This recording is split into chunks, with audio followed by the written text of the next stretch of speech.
23 de julio. Hoy celebramos a Santa Brígida, religiosa y patrona de Europa. Un carácter seguramente fuerte y decidido desde pequeña, aquella Brígida, perteneciente a una familia aristocrática, sintió la vocación, pero aceptó de casarse con el gobernador importante de Suecia llamado Olf, como quería su padre. La primera parte de su vida estuvo marcada por una fuerte fe, que transcurrió en un matrimonio feliz, del cual nacieron 8 hijos, una de ellas, Catalina, que la seguirá a Roma. Será también canonizada. Junto al marido adoptó la regla de los terciarios franciscanos y fundó un pequeño hospital. Guiada por un erudito religioso, donde estudió la Biblia, y es tan apreciada por su pedagogía que fue llamada por el rey de Suecia para introducir la joven reina a la cultura suiza. Después de más de 20 años de matrimonio, su marido murió. Aquí comienza la segunda parte de su vida. Dios quería enviar a su iglesia muchas Brígidas, que con sus oraciones y sus buenos ejemplos y palabras lograron enfervorizar por Cristo a muchas personas. Cristo murió por mí, ¿y yo qué haré por él? Era lo que Santa Catalina buscaba responderse. Brígida hizo una elección decisiva. Se despojó de sus bienes y fue a vivir en el monasterio cisterciense de Albastra. Las experiencias místicas que se relataron en los 8 libros de las Revelaciones se remontan a este periodo, y aquí es donde comienza su nueva misión. En el año de 1349 fue a Roma para obtener el reconocimiento de su orden, intitulado al Santísimo Salvador, y que ella quería que estuviese compuesto por monjas y religiosos. Decidió pues establecerse en la ciudad eterna, en una casa en Plaza Farnese, que aún hoy hospeda la curia general de la Orden de Santa Brígida. Sufrió sin embargo las inmoralidades y el difuso degrado que vive la ciudad, en la que se advertía fuertemente la lejanía del Papa, que en aquel periodo residía en Aviñón. Corazón de su misión, al igual que de su contemporánea Santa Catalina de Siena, será pues pedirle al Papa que regrese a la tumba de Pedro. Una mujer que luchó por la paz en Europa. Esta fue la misión de Santa Brígida. El otro frente en el que su compromiso fue muy fuerte fue el llevar y ser portadora de paz en este continente. Escribió a los príncipes para que pusieran fin a la guerra de los 100 años entre Francia e Inglaterra.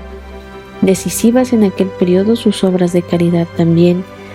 Ella, que había sido noble, vivió en la pobreza, debiendo también pedir limosna en las puertas de las iglesias.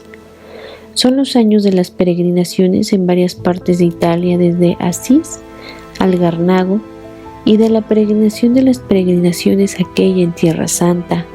Tenía casi 70 años, pero esto no le detuvo en su propósito. Central en su experiencia de fe, la pasión de Cristo y la Virgen María eran su sostén místico.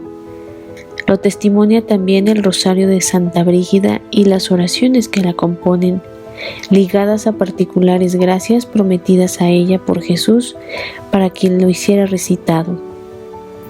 Murió el 23 de julio de 1373 en Roma. Confió la orden a la hija Catalina, que una vez viuda se había unido a ella cuando Brígida se encontraba en Farfa. Lamentaba solo que el Papa no hubiese regresado definitivamente a Roma. En el año 1367, de hecho, había regresado, pero solo por un breve periodo. Quien se estableció definitivamente fue Gregorio X, aunque si bien algunos años fue tras la muerte de Brígida. Esta gran santa fue canonizada en el año de 1391 por el Papa Bonifacio IX. Santa Brígida es considerada patrona de Suecia. En 1999 fue declarada copatrona de Europa por San Juan Pablo II. quien subrayó cómo la Iglesia, aún sin pronunciarse en las particulares revelaciones, acogió la autenticidad global de su experiencia interna de esta santa. Su figura, pues, muy querida por los últimos papas. Benedicto XVI le dedicó una catequesis en la audiencia general y el Papa Francisco quiso canonizar a aquella que en el siglo XX había renovado la Orden del Santísimo Salvador, quien dará una fuerte impronta ecuménica, siempre en la estela de aquella búsqueda de la paz y la unidad tan querida por Brígida. Santa Brígida se le dedicó las 7 gracias que la Virgen María le dio a esta santa mística, a quien honra diariamente las lágrimas y dolores, rezando también 7 Aves Marías. La Virgen le prometió a Santa Brígida que pondrá paz en las familias, serán iluminados en los divinos misterios, los consolaré en sus penas y acompañaré en sus trabajos. Les daré cuanto me pidan con tal que no se opongan a la voluntad de mi divino Hijo y a la santificación de las almas. Los defenderé en los combates espirituales con el enemigo infernal y protegeré en todos los instantes de su vida. Los asistiré visiblemente en el momento de su muerte, pues verán el rostro de su madre. Estas fueron las promesas dadas de la Santísima Virgen a Santa Brígida. Hoy pidamos a esta santa su intercesión, principalmente para soportar esos dolores, sufrimientos, pero de igual manera apegados a la cruz de Cristo. Santa Brígida, ruega por nosotros.